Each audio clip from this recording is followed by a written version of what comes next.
Good morning, everyone. Welcome to this glorious day, literally. President DeGioia, Vice Provost Bass, members of the University Committee, graduates, honored guests, welcome to the Georgetown University Graduate School Commencement Ceremony for the 2015-2016 academic year.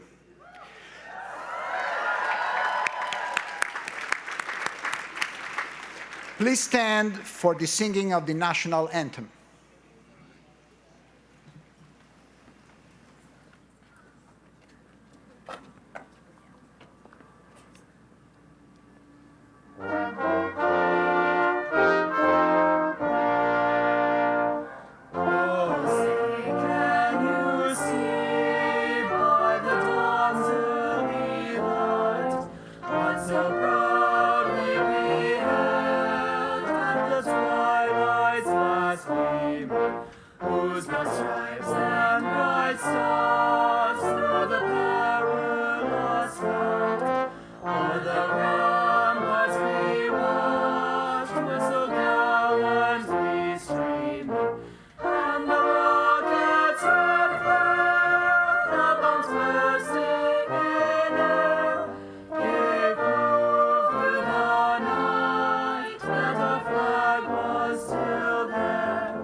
Please remain standing for the invocation offered by Rabbi Rachel Gardner, Director of the Jewish Chaplaincy.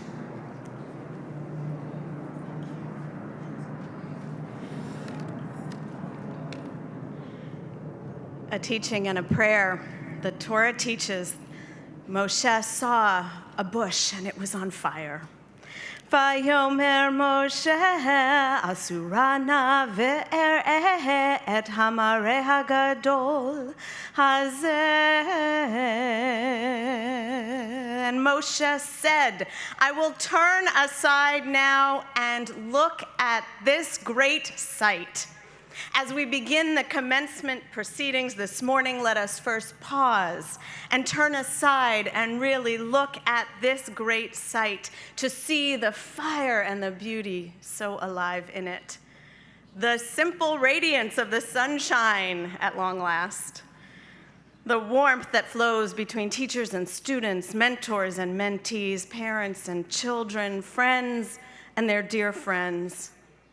The resplendence of the work of our hearts and of our minds having come to fruition. So as we look well at this moment and feel its abundant blessings, we can do nothing but be profoundly grateful for it and the people with whom we share it. As we embark on the 2016 commencement proceedings of the Graduate School, may all of us gathered here be blessed with humble gratitude and audacious joy.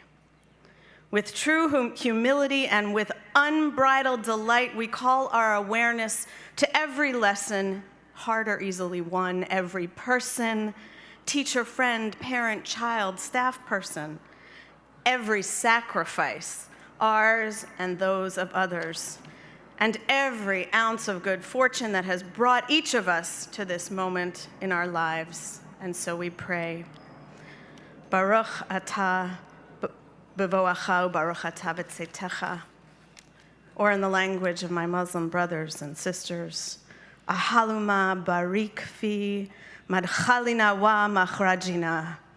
Blessed are you in your comings and goings, in your arrivals, and in your leave-taking. God, who we feel in the comings and goings, the changes and transformations, the very dynamism of life, we are grateful for all our graduates and for the unique gifts each has been able to give and receive from one another since they arrived here years ago. May the abundance we feel satiate us fully in this moment, and yet as we prepare to set forth on the many paths that lead them out from these gates, may all that they are about to hear and reflect upon instill in them a restlessness of spirit. May the example of our honoree, a winner of awards for courage and for engaging her writing in the pursuit of justice, may her example inspire our graduates to likewise go forth and engage what they have learned in these hallowed halls in ways that heal and enrich our world well beyond the hilltop. One day, may every single woman and man, boy and girl, experience for themselves the abundance we celebrate for us, for ourselves today.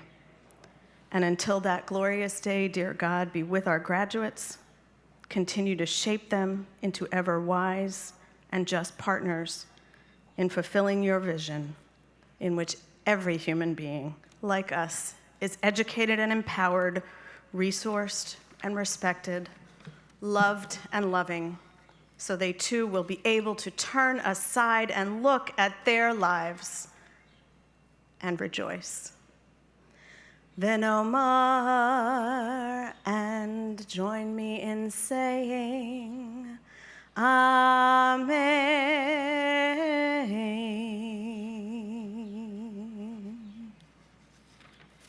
Please be seated.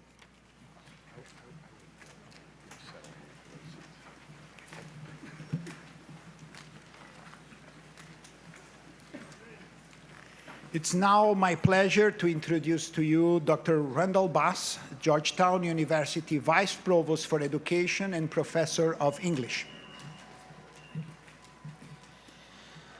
Thank you, Dean Gravats. I don't know if you all have been tracking the weather for tomorrow the way that we have, but if you have, then you have yet one more reason to thank God it's Friday. It's my pleasure to welcome our guests to this commencement ceremony for the Graduate School.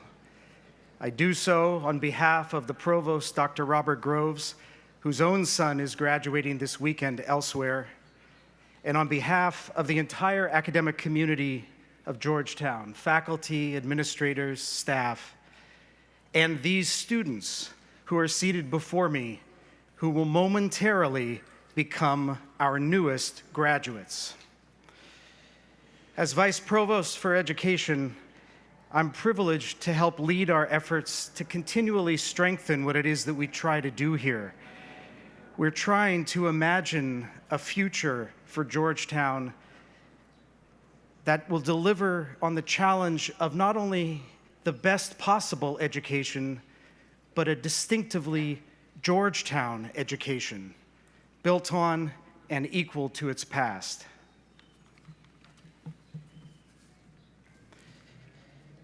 For me, it's a particular pleasure to be able to share this day and this moment with my extraordinary faculty colleagues seated behind me, who take so seriously both the educational and the research missions of the university, not only to inform our students intellectually, but also to form them as people of character and ethical judgment, to whom we can safely entrust not just Georgetown's future, but indeed the future of the world. And to you, our guests, to the families and support networks of our students, we acknowledge with thanks the role that you have played in getting these people to the finish line. We watch along with you today with considerable pride as these students move on to the next phase of their lives, continuing the promise of a life of purpose, ready to unfold. We are happy to celebrate with you this glorious day, filled with excitement for what is about to commence. So welcome to our guests, and to our graduates, welcome home.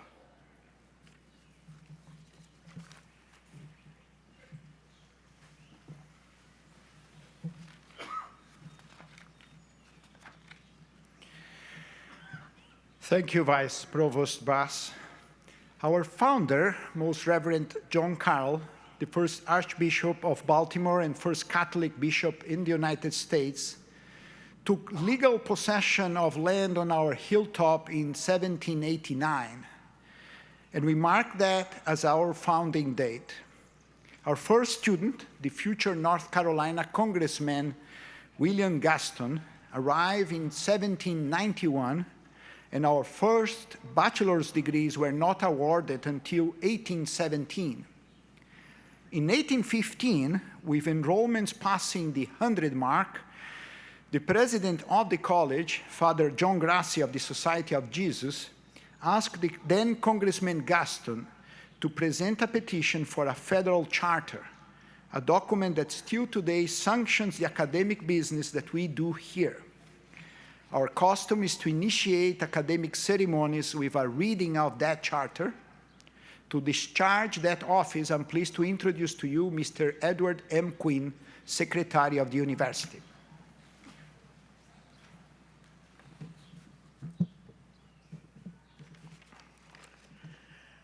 An act concerning the College of Georgetown in the District of Columbia. Be it enacted by the Senate and House of Representatives of the United States of America in Congress assembled, that it shall and may be lawful for such persons as now are, or from time to time may be, the President and Directors of the College of Georgetown within the District of Columbia, to admit any of the students belonging to said college or other persons meriting academical honors to any degree in the faculties, arts, sciences, and liberal professions to which persons are usually admitted in other colleges and universities of the United States, and to issue in an appropriate form the diplomas or certificates which may be requisite to testify to the admission of such degree. Signed, Langdon Shivas, Speaker of the House of Representatives, John Gaillard, President pro tempore of the Senate. Approved March 1st, 1815, James Madison.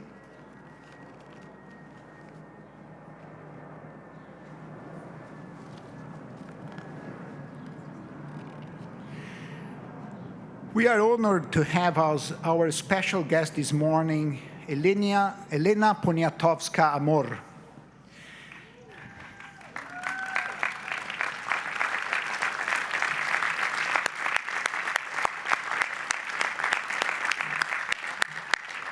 She'll be presented with the degree of Doctor of Humane Letters honoris causa.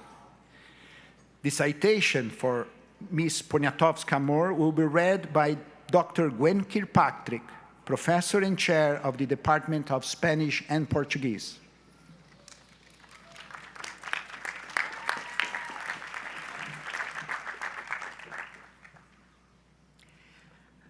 Reasonable, just, and necessary. Those are among the first words of our honoree's remarkable study, Communique, Voices from the Jungle, Subcomandante Marcos, and Culture. Those words also speak to key values for her life and her work, which is why it is not only reasonable and just, but also, in a real way, necessary that Georgetown pay homage today to a remarkable literary and historical figure, someone rightly called the Grande Dame of Mexican letters. The daughter of French-Polish immigrants to Mexico, she was once described by the great Mexican painter Diego Rivera as the little Polish girl who asked too many questions. And to this she concurs. I will always be that way, she has said. I was always asking too many questions, and I'll be that way until I die. But there can never be too many questions. For the reasonable mind, the reasoning spirit, no single answer, no range of answers ever exhausts the need to question. It is no surprise, then, that she has linked her own practice in writing to what we also do here at Georgetown, education. For over 30 years, she has taught a weekly workshop in writing. And when she speaks of reform in her own country, she speaks and writes not of revolution, but of reform, specifically reform in what she describes as the dire situation of the rural teachers. Democracy, real democracy, she insists, can come about only if her country educates all Mexicans. All her work, particularly in her unique crossing of literary fiction and historical investigation, has been marked by the struggle to bring justice to those deprived of it, often deprived by those with the sworn obligation to administer justice to others. For more than 50 years, she has blurred conventional boundaries between fiction and reporting, pursuing her chosen mission as writer and as advocate to do nothing less than change Mexico. Indeed, this remarkable career also blurs any significant distinction between writing and advocacy. Her protagonist causes are her own.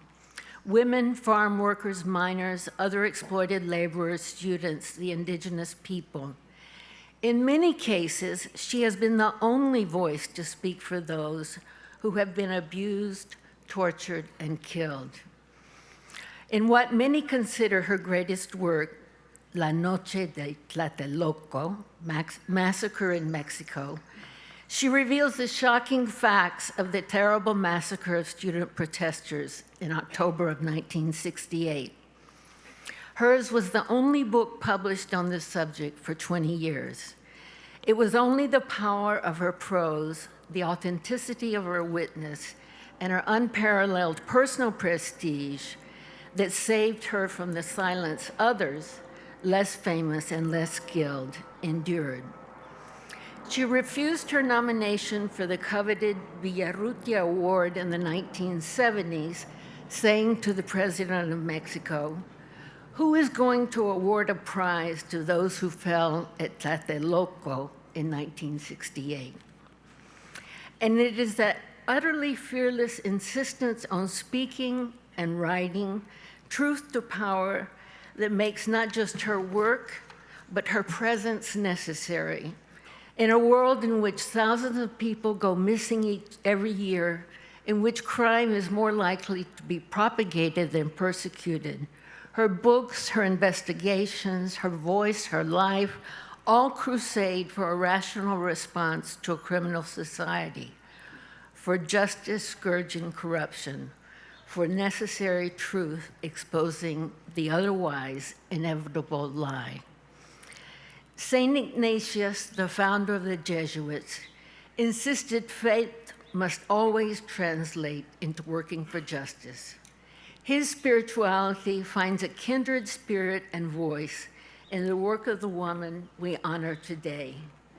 And so, for her perfection of style and originality of invention, but most importantly, for her courage and compassion, Georgetown University, with profound homage, today confers on Elena Poniatowska Amor the degree of Doctor of Humane Letters, honoris causa.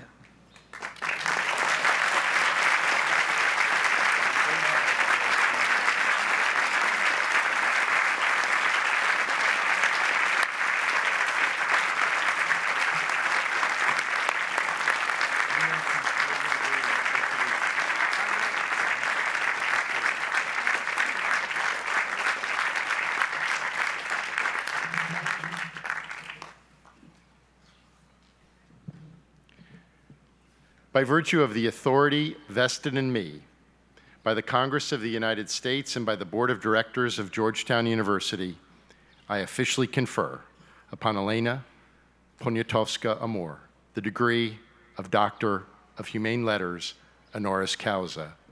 And it is now my pleasure to present Georgetown's newest alumnus, who will deliver the commencement address.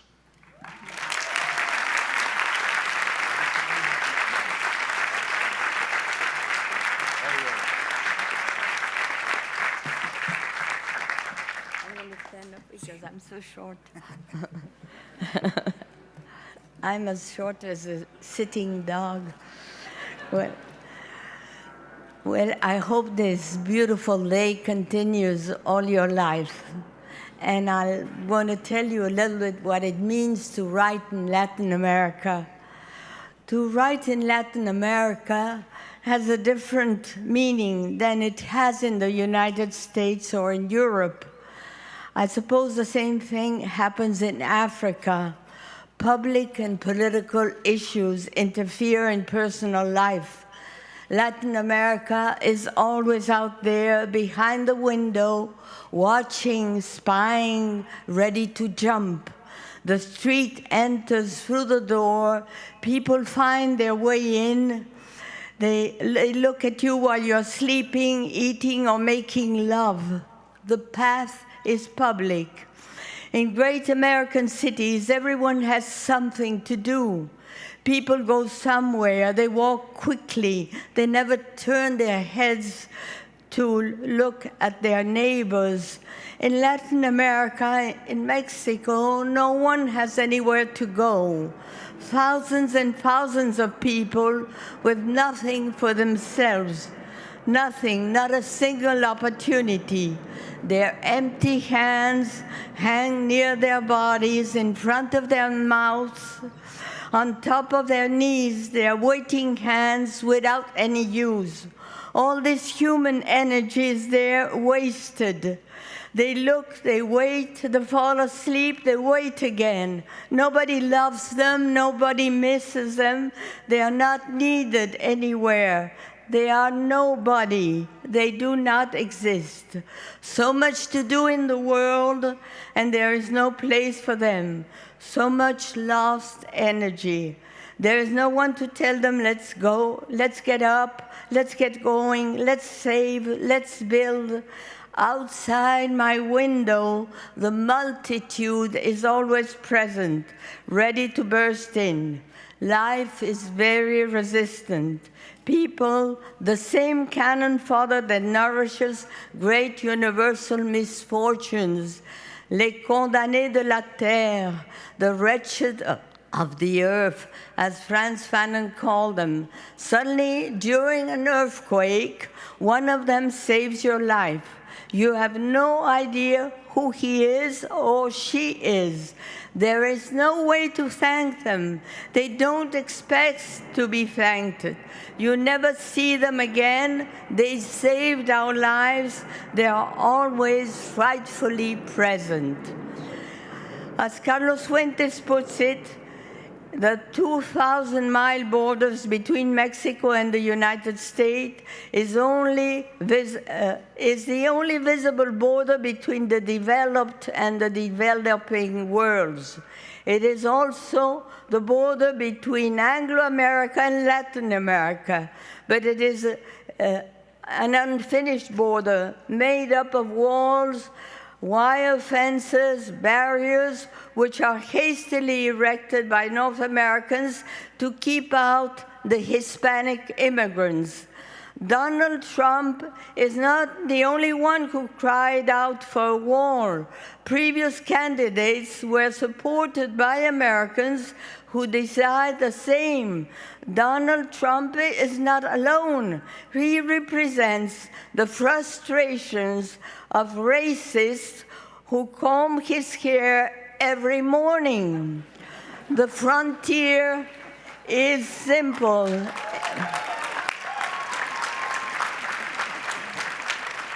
The frontier is simple to cross, where the Rio Bravo is shallow or the hills abandoned, but it is difficult to reach the northern side, and many men and women who are lucky enough to cross the river die afterwards while crossing the desert or when they are run down by a car in a highway. In between is a no man's land where the immigrants must brave the clutches of the U.S. Border Patrols, the helicopters, searchlights, and other modern technology devices besides their own thirst. Our immigrants are so desperate that they are willing to die rather than to stay on the Mexican side, arriving mostly from Mexico, but also from Central America and as far as south as Colombia, as well from the Caribbean. They enter the United States for economic reasons. The main reason is hunger. Their own countries are not capable of feeding them. A huge number of illegals used to drown themselves in the Bravo River, and many more died every year at the border. Now drug cartels have reached their climax, and Chapo Guzman dreads the American jail awaiting him. The Spanish Empire extended as far north as Oregon in 1848. The Mexican Republic inherited vast, underpopulated lands and lost them to the United States. Mexico lost half of its territory. Arizona, New Mexico, Texas, Colorado, California, and Utah, 6 states that are now American states of the Union. Just the Spanish names are a proof of how Latin were the southern states that once belonged to our country. Los Angeles, Sacramento, San Francisco, Santa Bárbara, San Diego, San Luis Obispo, San Bernardino, Monterrey, Santa Cruz. The United States has continued to expand. More than any other power in the world, the United States has acquired land, and the people on those lands. Alaska, Florida, Louisiana, Cuba, Mexico, Puerto Rico, Filipinas, the Virgin Islands, Hawaii are now part of the most powerful country in the world. The price Americans pay for the Monroe Doctrine is that the immigrants keep coming, not only to the Southwest, but to the East, but up to the East. New York, Boston, and Chicago, and to the Midwest. They all join to make more than 51 million Hispanics in the United States. The vast majority of Mexicans of Mexican origin, but many from Puerto Rico, Cuba, and Central and South America. Mexicans are still the fastest growing minority in the USA. If before they were janitors, now many of them have better social position than Native Americans. Spanish is now a national language. San Antonio has been a bilingual city for 150 years. By the middle of the coming of this century, almost half the population of the United States will be Spanish-speaking. A whole civilization with a Hispanic background has been created in the USA. Noam Chomsky declared, "It is impossible for a third world country to defend itself by forces because it will be crushed. It has to fight politically and use political opportunities." Latin America is recovering many of its territories through migrant tactics as Mexican and Central and South American come to settle here. Are we still being conquered? In many ways we are. Throughout our local dictatorships, we are still conquered by our ignorance, our lack of technology, our very corrupt politicians, our political backwardness, our political parties, our bad philosophies, our own misery, our lack of opportunities, the very heavy weight of Catholic religion that teaches us that we will be happy in heaven and should reverence tradition. Christian Spain lives in our countries, but the Anglo-Saxon USA has a very definite influence. All literature and philosophies meet in our culture.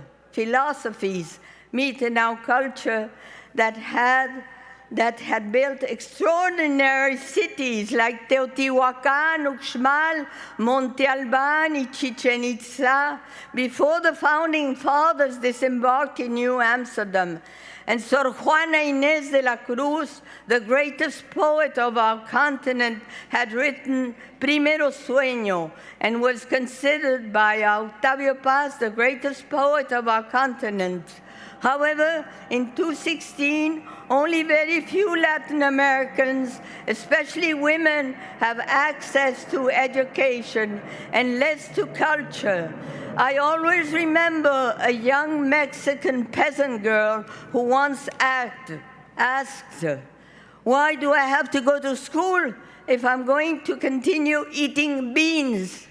It was difficult to convince her in her dirt floor house that if she went to school, her life would change.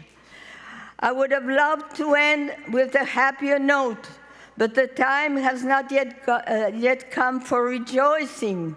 Jesús Apalancar is the heroine of Hasta no ver que Jesús mío. Here's to you, Kid Jesus thinks very little of herself. If I had money, I would be considered Mexican, but I am worse than dirt. I am nothing. That's right. That's what I am, garbage for the dogs to pee on and keep on walking.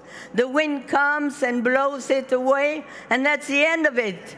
There's nothing else for me to be.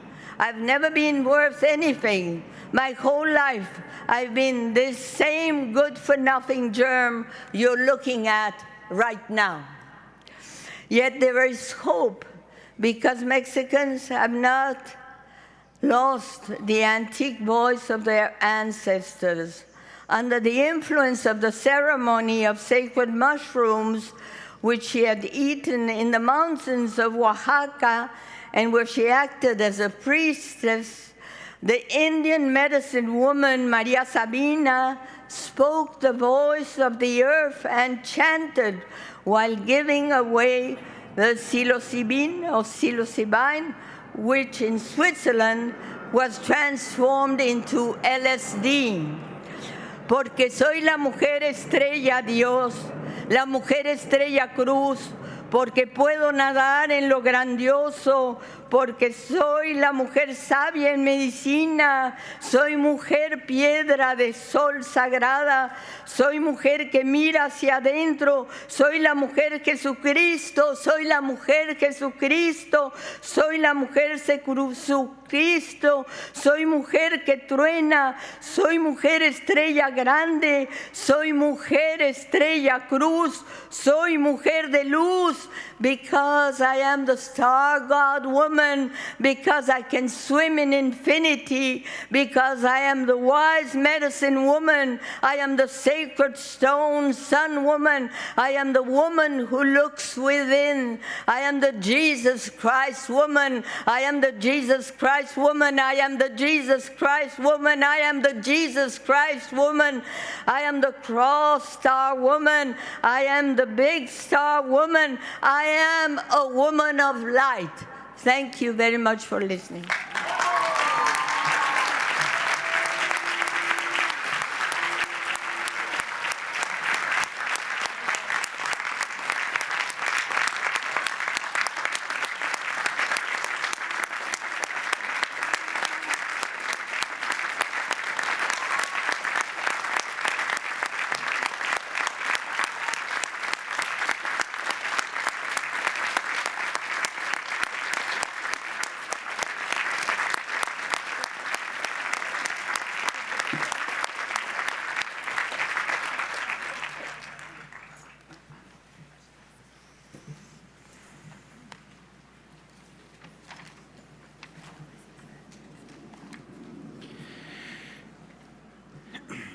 Before we present the candidates for the PhD, we are pleased to honor 3 of our graduates with the Harold N. Glassman Dissertation Award, recognizing the distinguished scholarship that earned each of them the PhD. While recognizing the quality of these dissertations, the Glassman Awards are also prospective, anticipating the contributions that these young scholars will make to their communities of learning in the future. I ask each awardee to stand as the citation is being read. Dr. Erin Stewart Malden.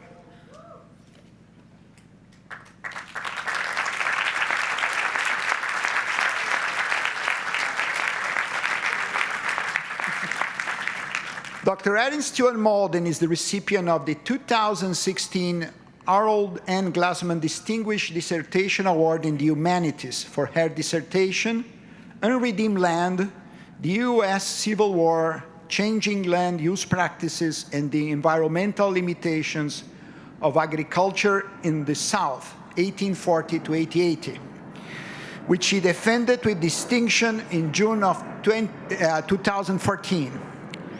She was mentored by university professor John R. McNeil.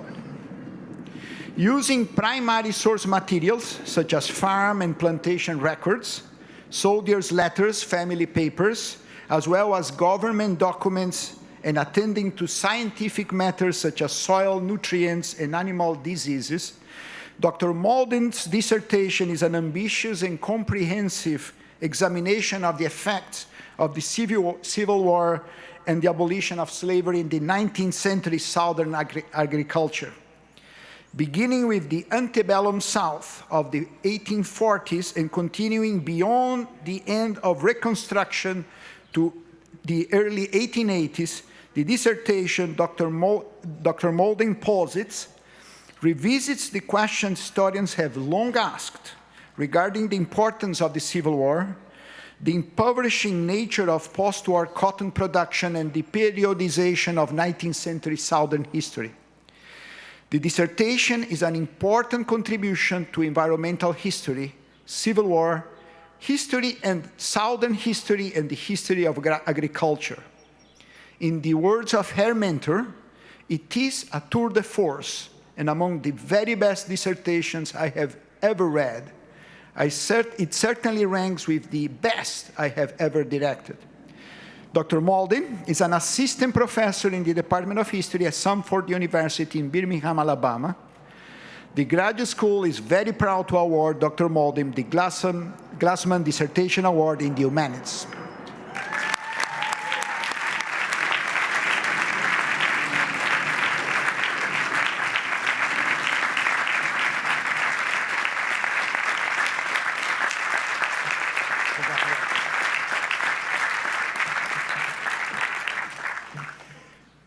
The next recipient is Dr. Ann Calderon. Can you please rise?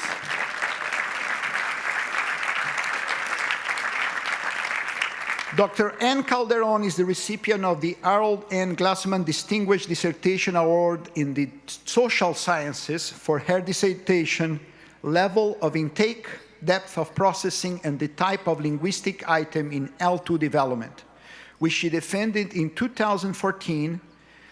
Dr. Calderon completed her PhD in Spanish, concentrated in applied linguistics under the mentorship of Professor Ronald P. Liao. Dr. Calderon is the first researcher in the second language acquisition field to probe empirically into potential levels of the grammatical and lexical information that learners take in initially, termed intake, during exposure to the second or foreign language. To address the roles of depth, the processing in both grammatical and lexical items in the input play in the second language development, Dr. Calderon employed two concurrent data elicitation procedures to provide an innovative way to gather evidence of both levels of intake and depth of processing before statistically addressing their effects on subsequent second language development. To establish the levels of intake, Dr. Calderon used the eye tracking procedure that measures learners' eye gazes and fixations, while to address how learners process such intake, she used concurrent verbal reports, or the think aloud procedure, where learners thought aloud their thoughts as they interacted with the experimental data. It is the first study of its kind, not only at Georgetown, but in the field of second language acquisition, to utilize both eye movement recordings and think aloud protocols to operationalize and measure the early stages of L2 learning. Dr. Calderon is an assistant clinical professor of Spanish at the Catholic University of America in Washington, D.C. The graduate school is very proud to award Dr. Ann Calderon the Glassman Dissertation Award in the Social Sciences.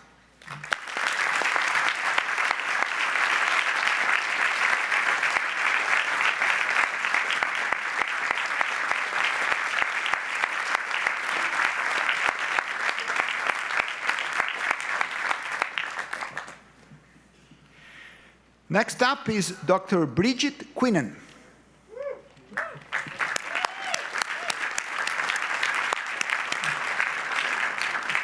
Dr. Bridget Quinan is the recipient of the Harold N. Glassman Distinguished Dissertation Award in the Sciences for her dissertation, Synapse and Cell-Specific Plasticity in the Mature Hippocampus, which she defended in 2014.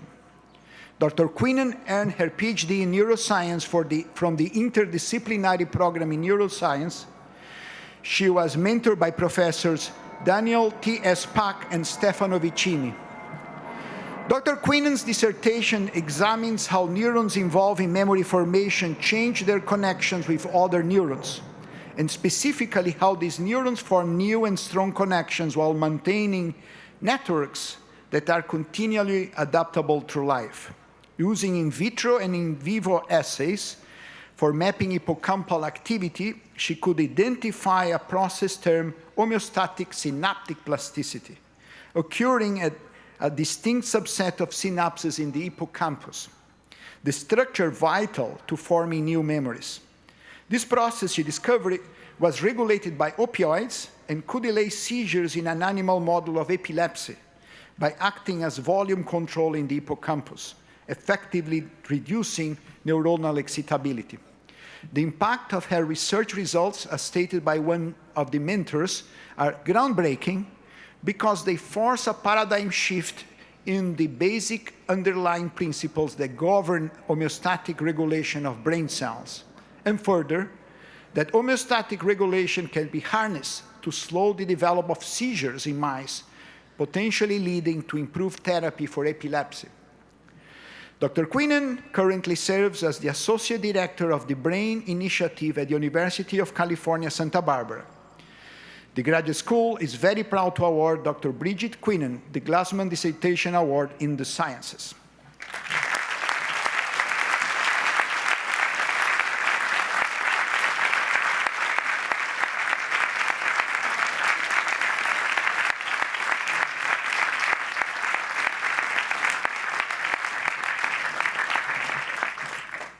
Congratulations to all our Glassman Dissertation Award recipients. We'll now have the presentation of candidates for degrees in course. Will the candidates for the degree of Doctor of Philosophy please rise?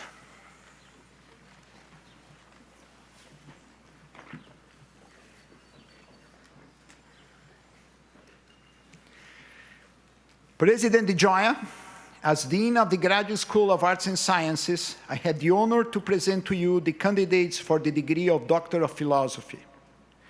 Professor Wayne Davis will name the individual candidates as they are hooded.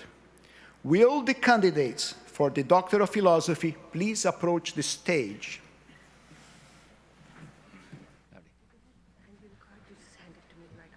Okay.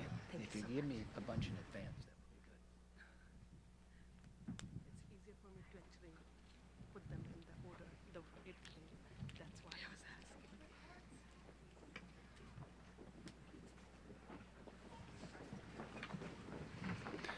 Fatia Al-Rashidi, PhD in linguistics. Luke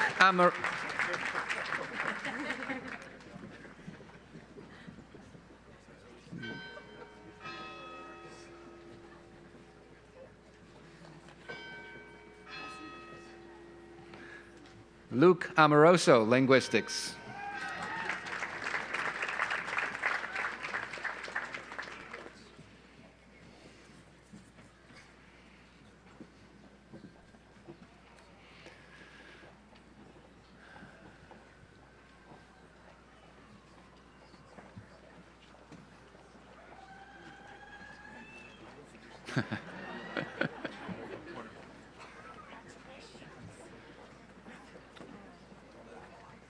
Marta Bafi, linguistics.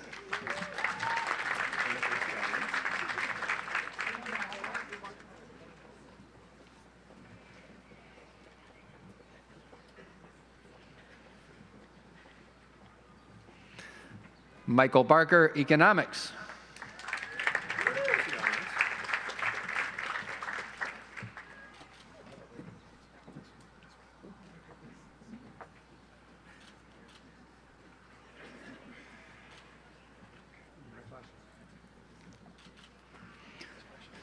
Sweta Botany, global and infectious diseases.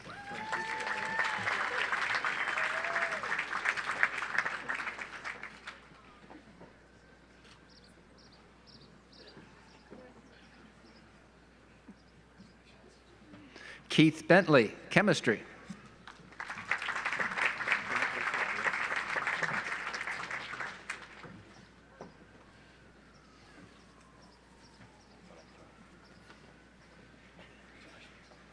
Holly Books, government.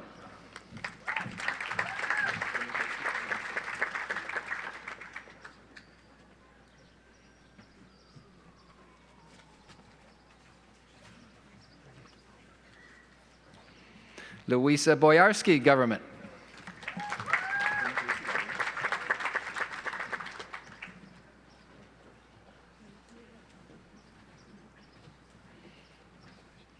Enrique Bravo Escobar, government.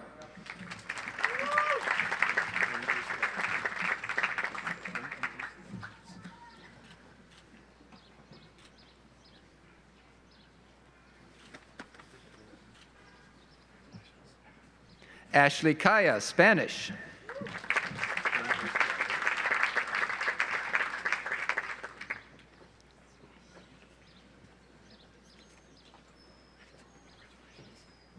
Antoinette Cordova, tumor biology.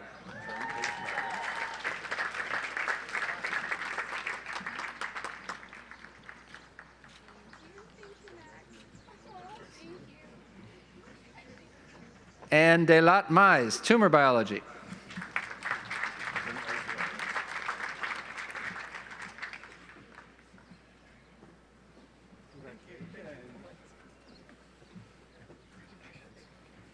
Jennifer Raymond Dresden, government.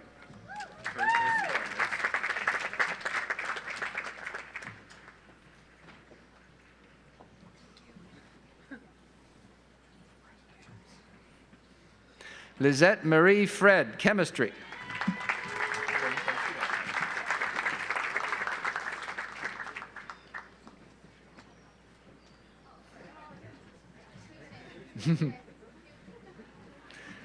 Zachary Gardner, history.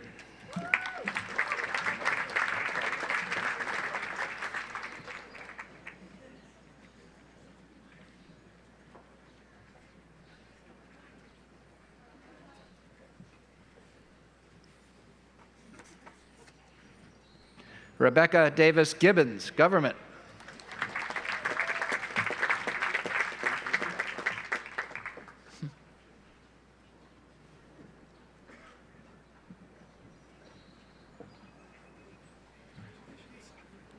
Daniel Ginsberg, linguistics.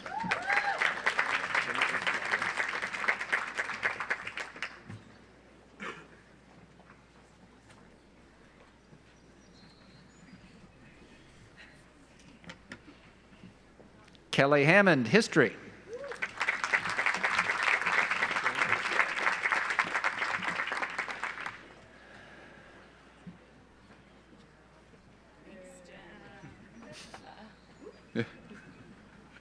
Christine Hersick, global and infectious diseases.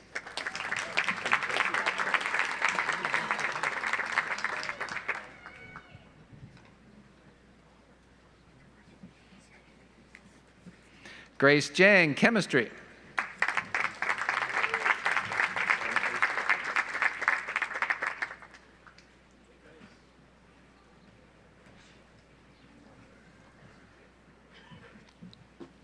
Jing Jin, biology.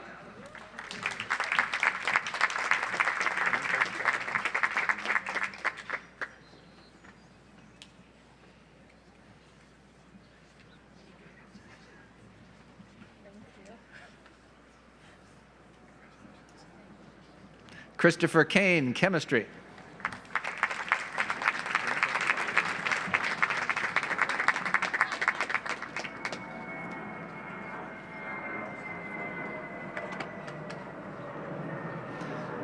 Denise Cripper, Spanish.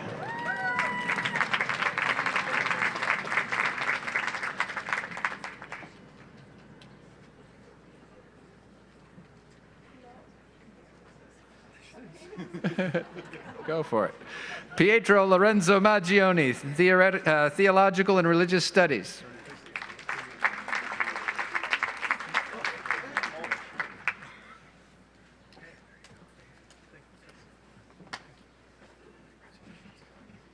Sylvia Meriwan, Spanish.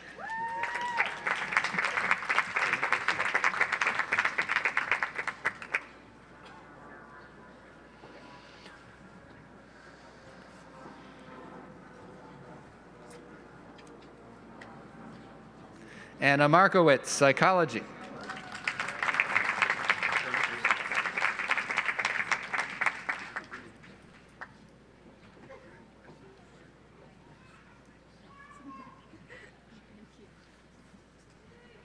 Barry McCarran, history.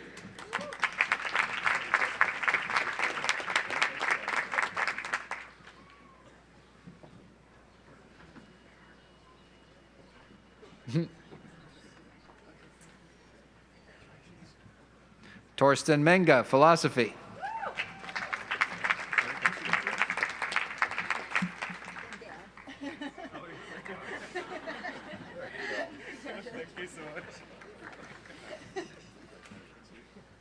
Cyan Minus, tumor biology.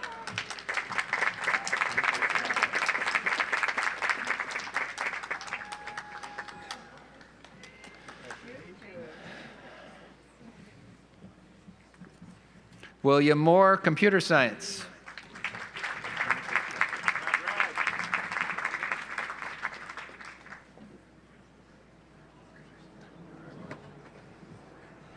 Brianna Morgan, government.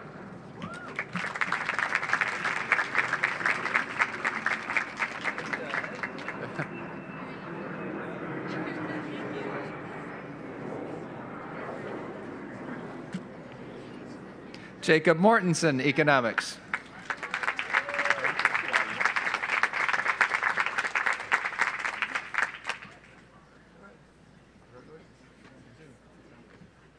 Fuad Naim, Theological and Religious Studies.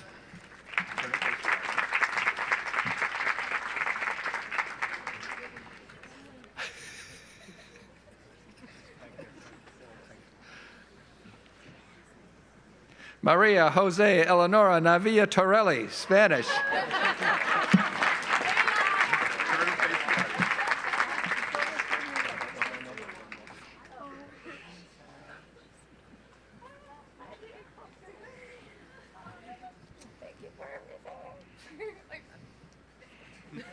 Yayun Pan and Phil, Economics.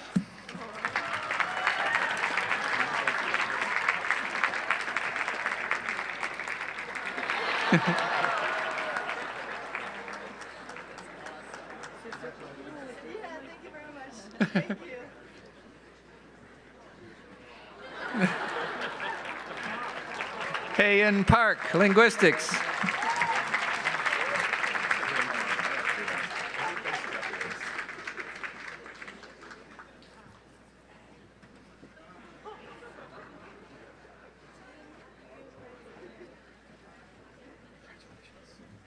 John Parker, Computer Science.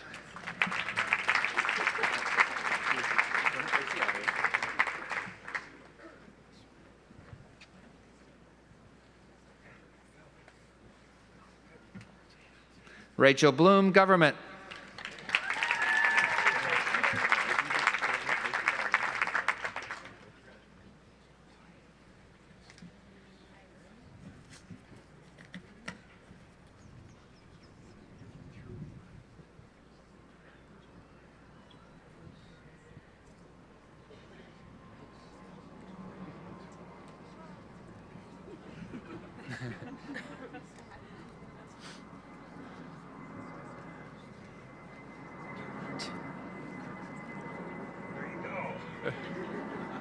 Success.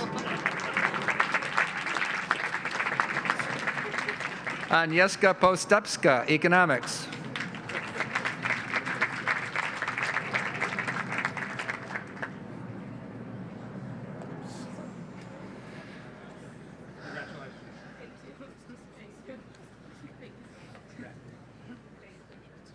Robert Ricks, Arabic.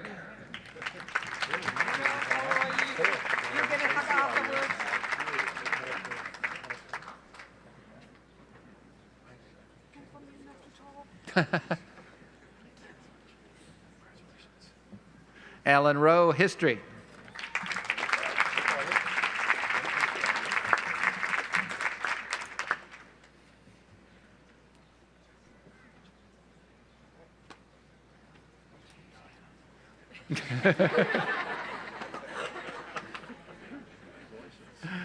Zaya Rustamova, Spanish.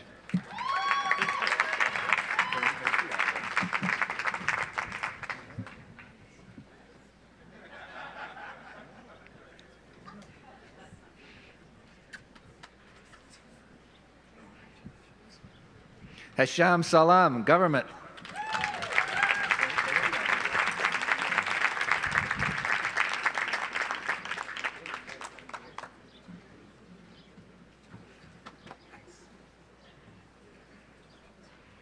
Chien-Cheng Shi, Pharmacology.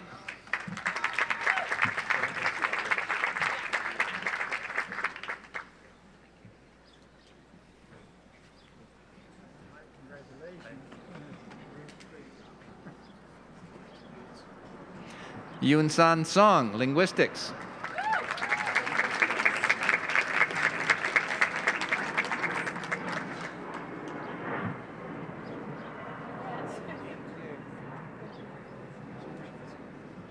Jason Su, Computer Science.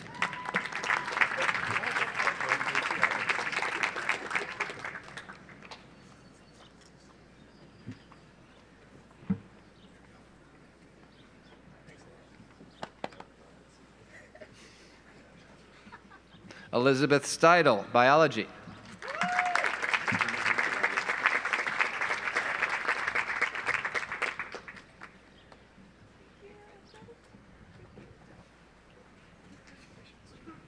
Wesley Stepp, Microbiology.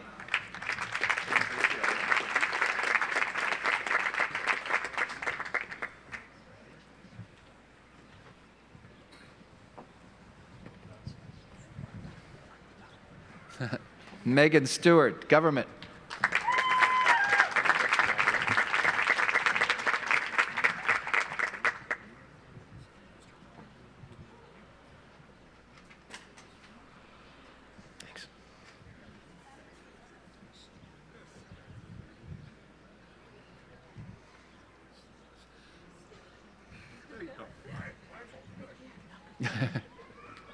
Hardest part. Chelsea Stillman, Psychology.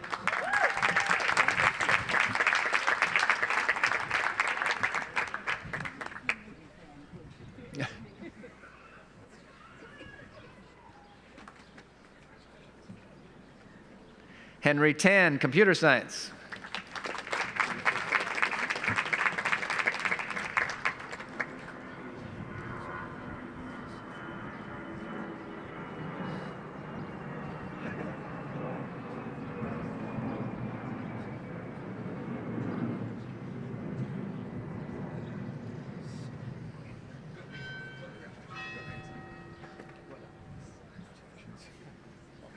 Kevin Tosh, Microbiology.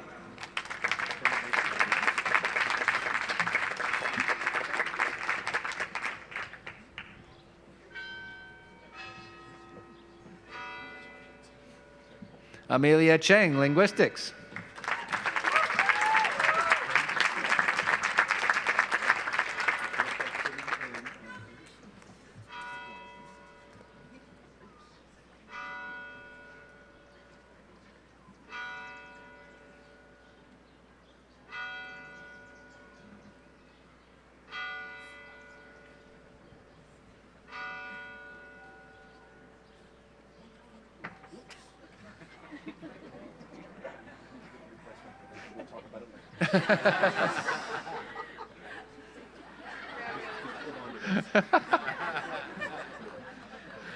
She did get her PhD.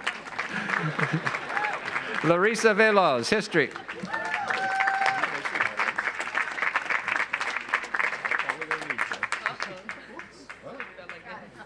That felt like Oh, no. that was funny. Has to be some entertainment up here. Zachary Warren, Psychology.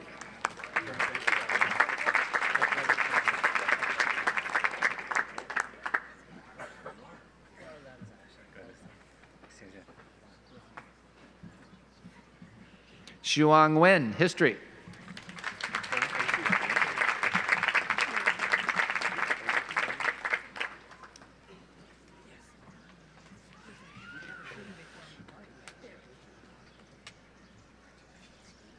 Andrew Witten, Economics.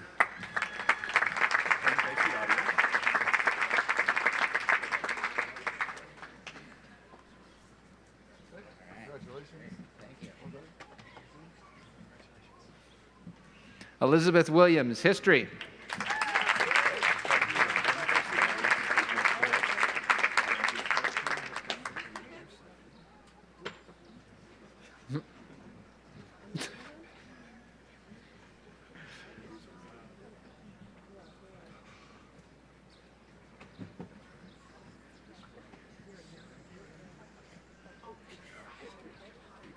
Normally the dissertation's the hard part.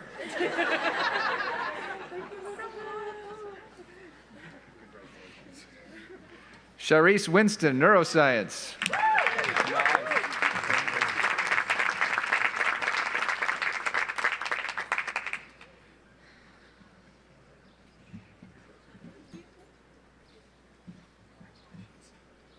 Bryce Yoshimura, Physics.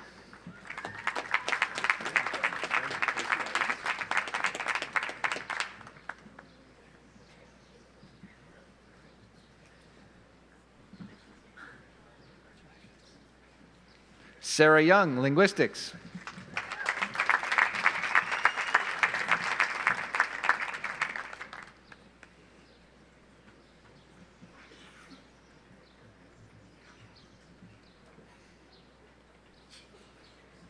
Shiyu Zhang, Chemistry.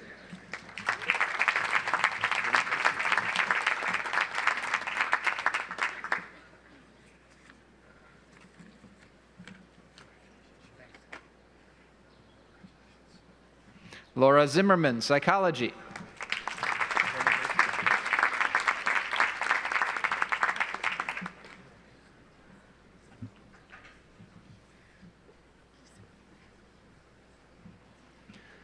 Giovanna Zugdovic, Spanish.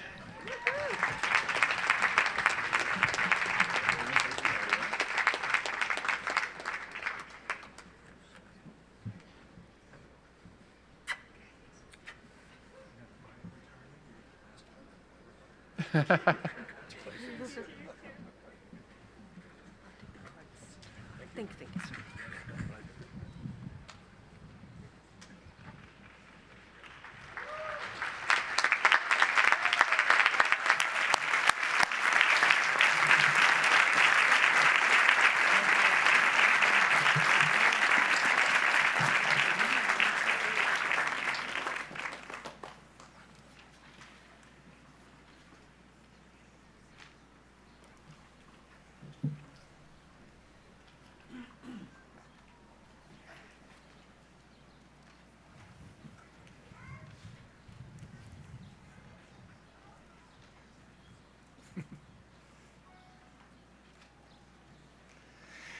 All right. Will all the candidates for the degree of Doctor of Philosophy please rise?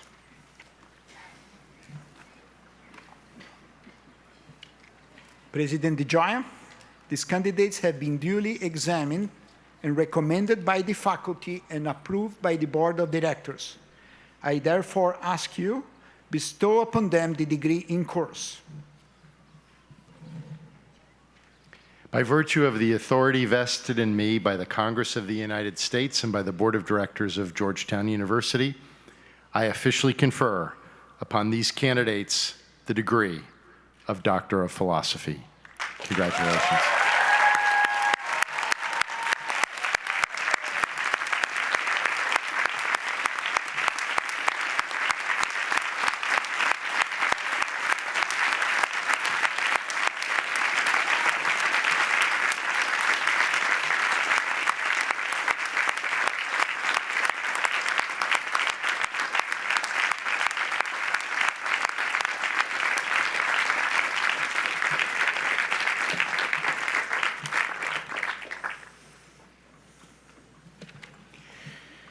President DeGioia, as Dean of the Graduate School of Arts and Sciences, I have the honor to present to you the candidates for the degrees of Master of Global Human Development, Master of Science, and Master of Arts. Candidates for the master degrees will be asked to stand by disciplinary group and the degree awarded. After all the candidates have been presented, and the degrees conferred, the master's candidates will be led to separate locations where the ceremony will continue with individual recognition of the candidates by their faculty and distribution of the diplomas. Their family and friends will be invited to follow them. The three disciplinary groups include programs associated with the School of Foreign Service, the Biomedical Sciences, and the Arts and Sciences. Each group will be asked to rise in turn and to don their hoods. I would ask our guests to withhold the applause until all the candidates have been presented and President DeGioia has conferred their degrees.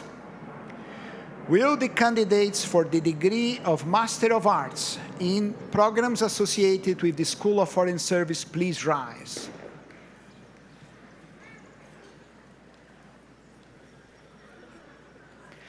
Will the candidates for the degree of Master of Global Human Development in the School of Foreign Service please rise? Will the candidates for the degree of Master of Science in the School of Foreign Service please rise? I invite the standing candidates to don their hoods.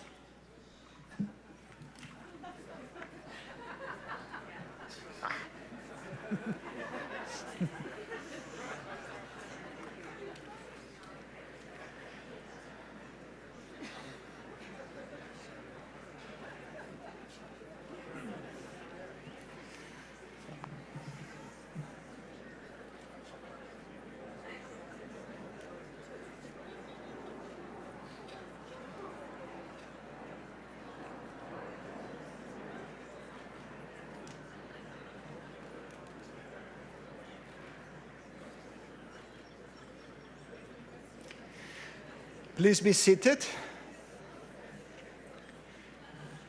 Will the candidates for the degree of Master of Science in the Biomedical Sciences please rise?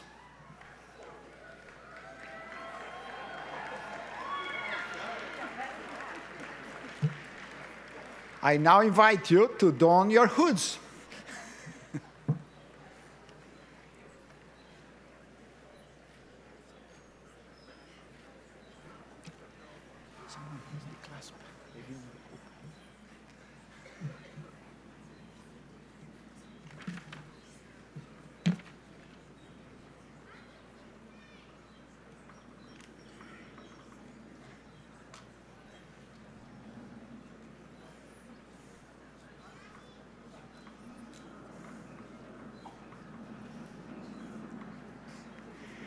Please be seated.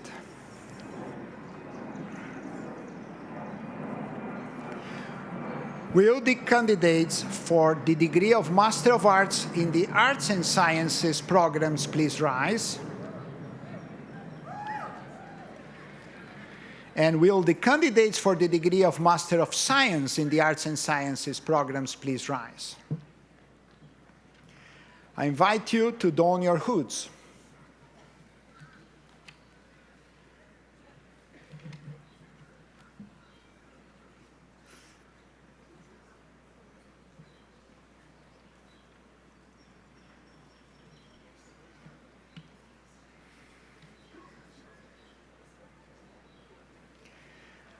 Please be seated.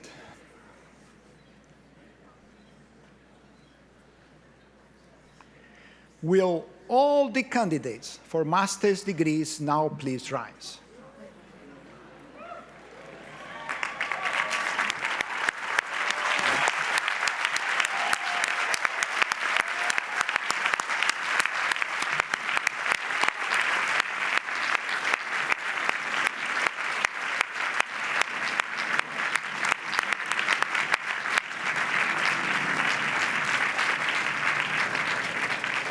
President DeGioia, these candidates have been duly examined and recommended by the faculty and approved by the board of directors. I therefore ask you, bestow upon them the degrees in course.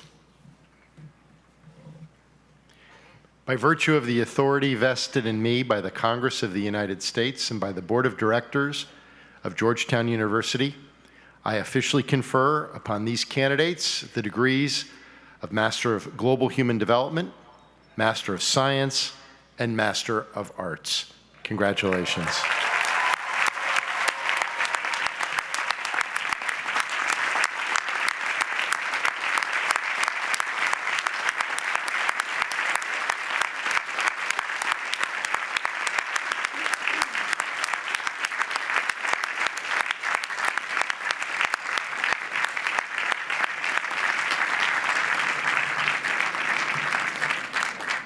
Now will all the candidates, the graduates, please rise. You are already have your degrees. Today, you have formally joined a community of scholars, teachers, and professionals whose bond of practice and principles transcend national boundaries. As scholars, our is a community characterized by a fundamental belief in careful investigation, in rational conversation and disputation as the best path to knowledge. As teachers, we care for the whole person. Thus, we pay individualized attention to the needs of our students, distinct respect for their unique circumstances and concerns, and appreciation for their singular gifts and insights. Finally, as professionals, we strive to work at the highest levels afforded by knowledge. But as we perform this work, we will always remember our privilege and thus keep our hearts turned to the common good. Therefore, in welcoming you to our community, I hope and trust that you will help to continue our great conversation of learning, and I look forward to your contributions. I now invite the faculty and the families and friends of the graduates to join me in congratulating the graduates.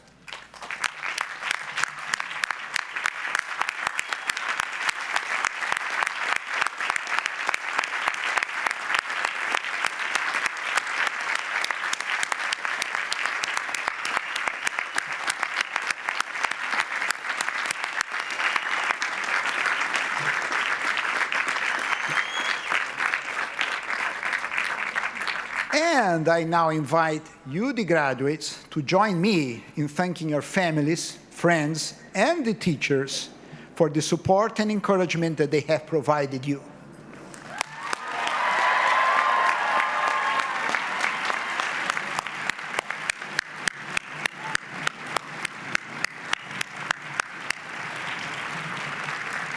Please be seated. I'm now happy to introduce to you the President of Georgetown University, Dr. John J. DeGioia.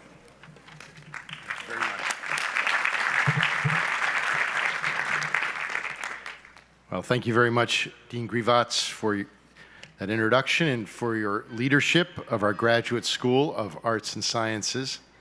And on behalf of our community, I also wish to express our gratitude to Elena Poniatowska-Amor for making this very special day that much more special by sharing with us the perspective and insight that she has gained through her life's work. Thank you again.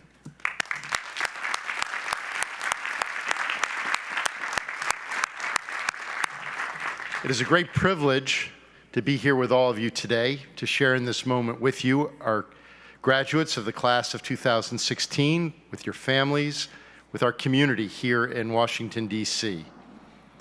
A word of gratitude to the many individuals who have been here for you, those fellow students, colleagues, mentors, and loved ones who have provided you with the support to help you work toward your aspirations, to realize your dream. To Dean Grivats and to the faculty of the Graduate School of Arts and Sciences for their contributions over the course of this past year, for their commitment to excellence in teaching, research, and scholarship. We're deeply grateful. It is a great privilege to be able to share this moment with all of you. This is a moment for celebration. This is a moment grounded in all of your hard work leading up to today, and the experiences that brought you here, and your decision to seek an advanced degree, and in the journey of exploration that you've taken throughout your time here at Georgetown, expanding your minds and your hearts to be able to meet the needs of our world. You joined our community at an extraordinary time in history, a moment of extraordinary global connection, of potential and possibility, a moment in which we were faced with urgent challenges, ranging from poverty and health care to health and social mobility to education, all of which demand our most serious attention.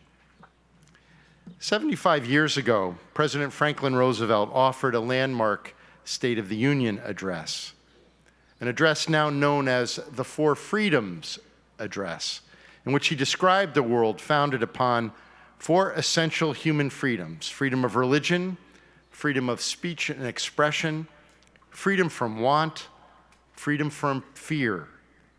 His principles that shaped the founding of the United Nations and our understanding of human rights in a global context. Words that now mark his memorial here in Washington. In his reflections, so prescient and so relevant to us today, he says, the basic things expected by our people of their political and economic systems are simple. They are equality of opportunity for youth and for others, jobs for those who can work, security for those who need it, the ending of special privilege for the few, the preservation of civil liberties for all, the enjoyment of the fruits of scientific progress, and a wider and constantly rising standard of living. These are the simple, basic things that must never be lost sight of in the turmoil and unbelievable complexity of our modern world. Close quote. These words, written 75 years ago, speak to the promise of the humanities and the sciences and the social sciences, the work that each of you will pursue to respond to the challenges of our time to build a more just and fair society. His words are both a call and a guide, an expression of our values and an aspiration for all of us. And they are a reminder that you undertake this work even as our world becomes more complex, more global, more interconnected. There is a role for each of you, a role that you are now prepared to play, a role that you are meant to play, a role that our world needs you to play.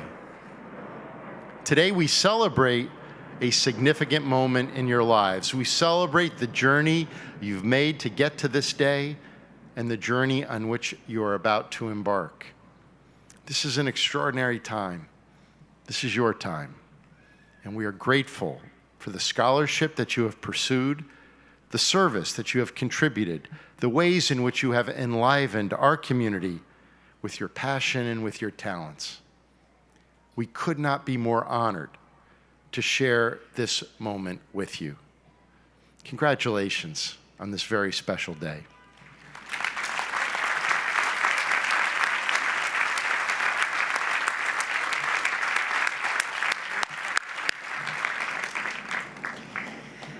Graduates, today you have joined the community of women and men of Georgetown University, whose blue and gray colors adorn your hoods and gowns.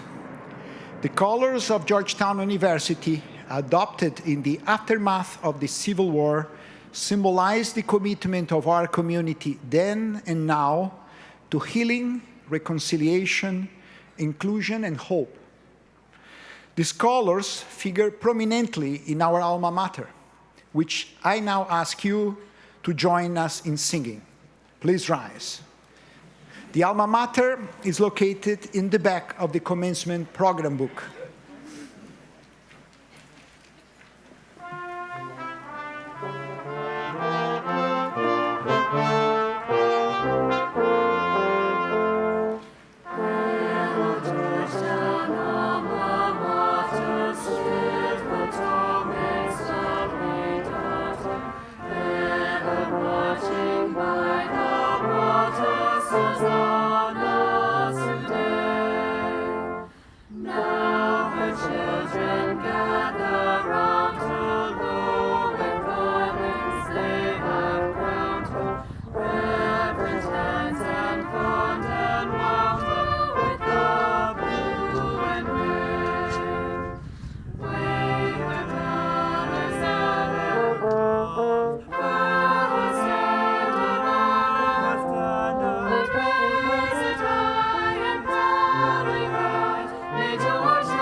Please remain standing. Reverend Ronald Murphy of the Society of Jesus will now offer the benediction.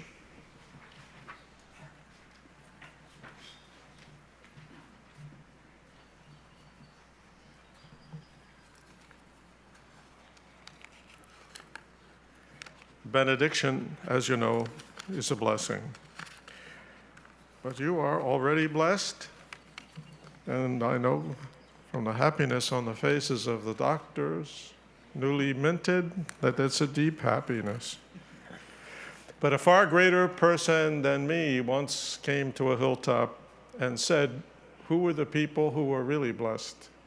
So let me have the blessing come from him.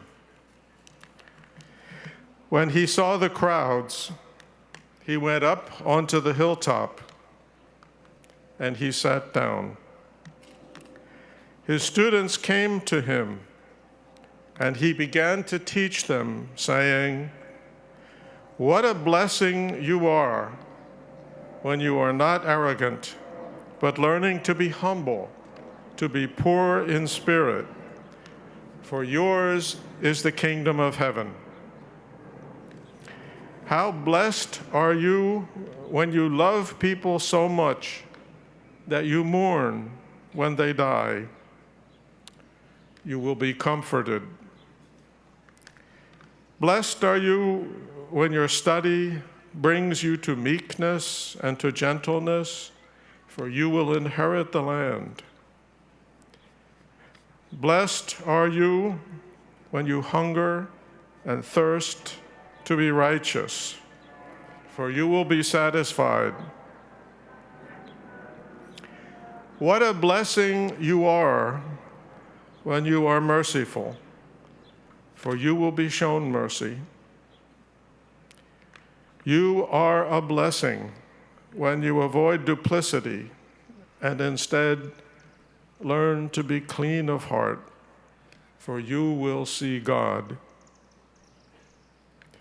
Realize how blessed are you who are studying to be peacemakers, for you will be called the children of God.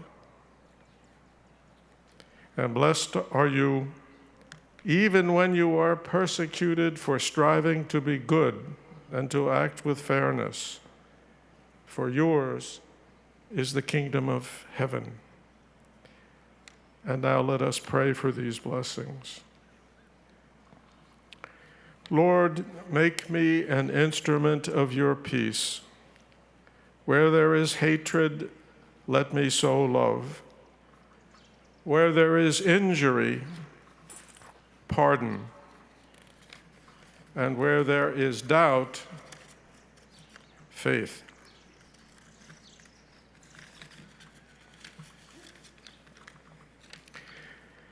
Where there is despair, hope.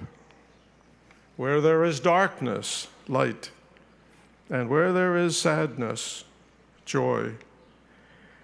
O divine Master, grant that I may not so much seek to be consoled as to console, to be understood as to understand, to be loved as to love.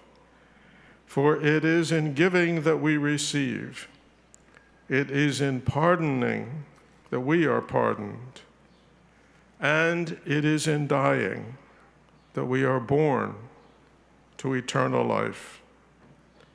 And may the blessing of the Lord be upon you with his grace and his loving kindness, now and always and forever and ever. And let us say, Amen.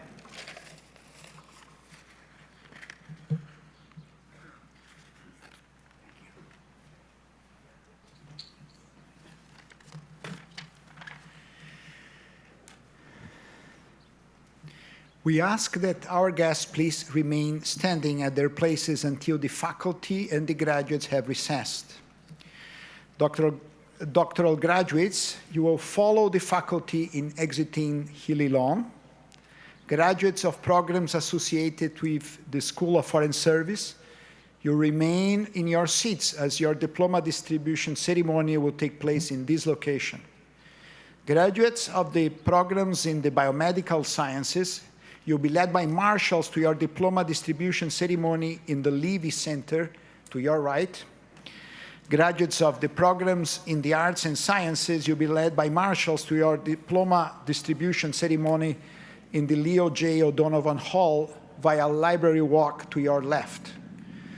After all the master graduates have recessed, family and friends are invited to follow them to attend the diploma distribution ceremonies. Marshals will be available to direct you to the proper location. Maps are also available in the information tent near the front gates. The 2016 Georgetown University Graduate School commencement ceremony is now officially ended.